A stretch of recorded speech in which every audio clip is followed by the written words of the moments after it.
Good evening, ladies and gentlemen, and welcome back to the Shadow and Sun Show. But today we're going to be crafting.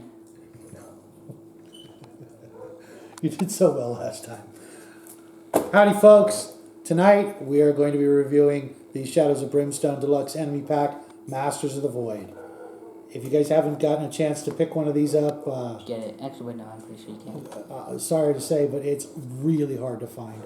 We got this a long time ago. I actually have a second copy that I'm thinking about getting rid of just because I know there's some people out there who'd love to get their hands on this set. Even though they go for, what, $250? Yeah, I've seen them for about $250, and I won't ask that much. Maybe $200.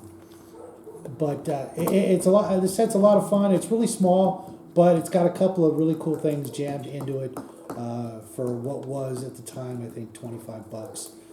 Maybe it was only 19. I don't remember. I think you're on sale. Or at least the second one you're on sale. Yeah. And so let's go over real quick. Really cool box. Still on the table. Easy. Once is enough, right? I think I broke my hand. Because you used your bad hand, right? Yeah. His hand is doing better, folks. Thanks for asking. Thanks for all the well-wishers. It turns out there were... It was never fractured. That's right. It was not fractured. Just, soft tissue injury, and he'll be up and running hopefully by Thursday because we've got a really neat craft for our 200th episode. But back to the set. What do you want to talk about first? The purple guys or the squid faces? I guess we fought the dog things first. So let's talk about them. They're not very good.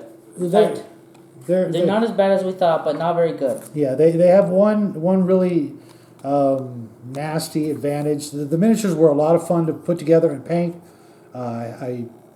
Nothing too difficult. I think it's a 2 or 3 piece model, and I followed the painting instructions thanks to the guys over at Flying Frog, and they turned out pretty good. I like them. Their main advantage is their defense is based on your initiative. Yes. So if you've got a high initiative, that's bad. If you have low initiative, that's very good. Yes. Which means the preacher, which is one with his 1 initiative, did very good, which I didn't like because I don't like these getting too much XP. Yeah. Our preacher character is doing phenomenally well, getting really lucky on his spell casting and what have you. Lucky. Yeah. Well, he's got grit always because of the character makeup, the party makeup. We've got 2 opportunities to get a grit right at the beginning of the battle. Yeah, that's how that works. So basically, normally your characters with a real high initiative have to go up against like a 7 defense, which is virtually impossible. So you're going to want to put your lower initiative characters up front so that they can smack them around a bit, and then your higher initiative characters maybe they can just shoot at them later on or something like that when they're almost dead. But they're really not that tough. They can do quite a bit of damage to a low level party. But one of the good things and bad things about both these monsters is that in the threat decks, whenever you encounter them, you're looking at only running up against 3, sometimes even less. And if you happen to roll or only run up against 1, and it ambushes you, somebody takes a hit, then this thing is going to go down fast. I think here you roll a D3. It should have always been 3. I know a lot of people are going to be, no, one's fine. No, really, you want XP, you want a decent battle. You don't want one little monster to come in and then everybody just gang up on the poor little guy. So I think these should have all been 3s when it came to how many you encounter.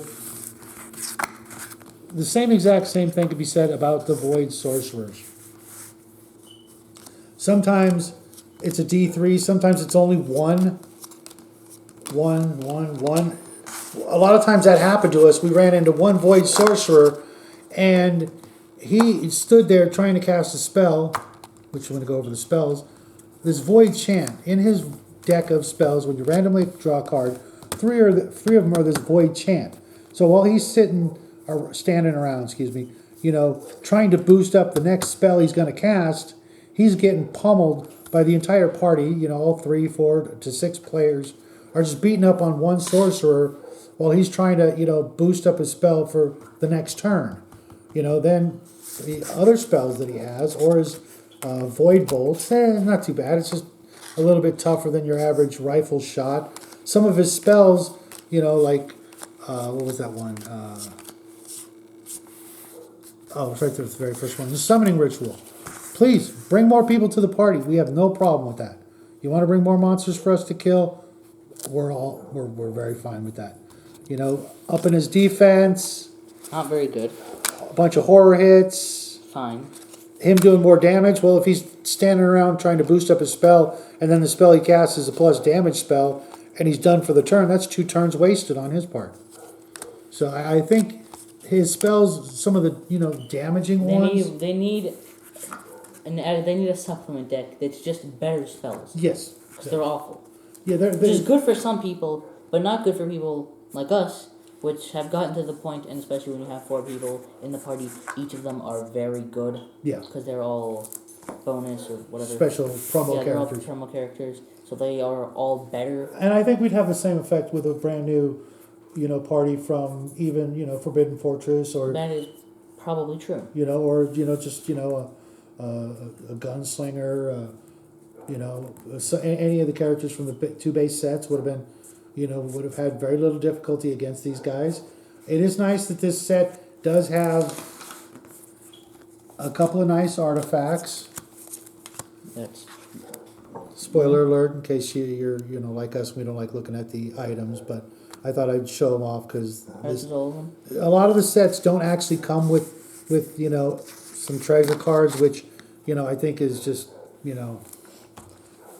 sometimes we're more excited about the artifact cards in the expansion box that we get than anything else.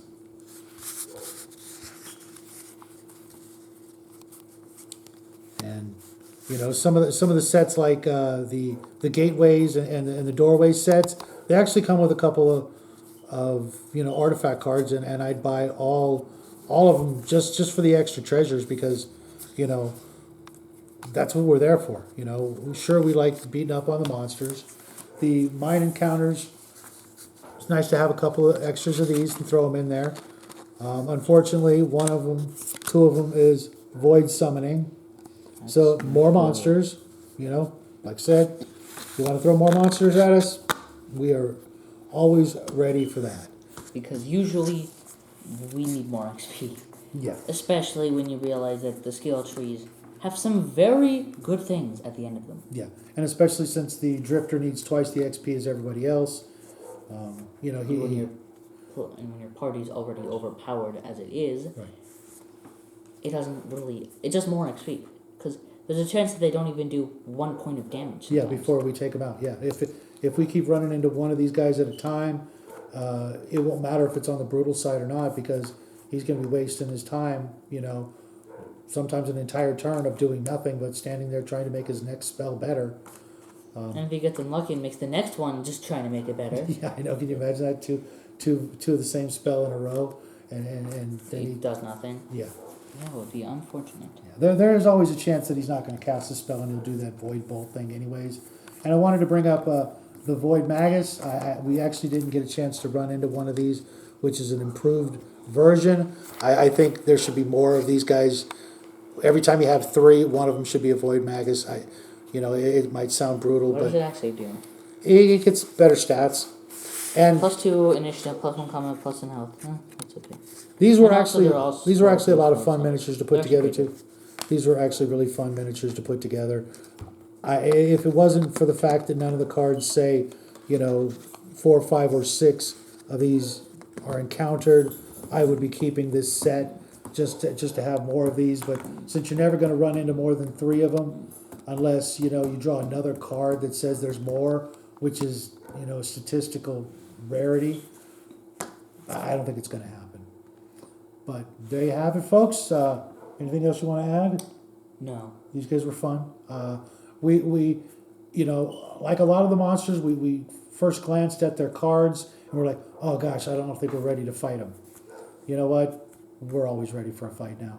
There's very few monsters that scare us, even with a brand new first, second, third level party.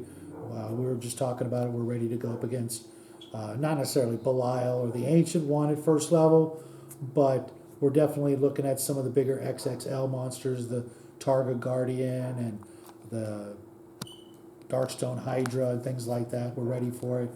As long as you're not running just 2 characters or 3 characters, anytime you got 4 or more, or 4 I think is the optimal party size. I don't recommend the 5s and the 6s unless that you have that many players at the table. Then that's probably a lot of fun. But 4 seems to be the magic number for our parties, and we're ready. But the might be that we never tried anything else. Yeah, that's true. We've never, obviously we've never done more, but we've also. Well, we had 6 when we had the donkey and the dog. That doesn't count. No, it does actually count as. It shouldn't count. Yeah, the dog. Because having a dog and a donkey is not the same as having a gunslinger. Yeah. But there you have it, folks. Before we rattle on all night long, hope you guys had a great weekend, and make sure you stop by for our 200th episode this Thursday. It's going to be a pretty neat craft, and we'll see you then. Have a great week, guys.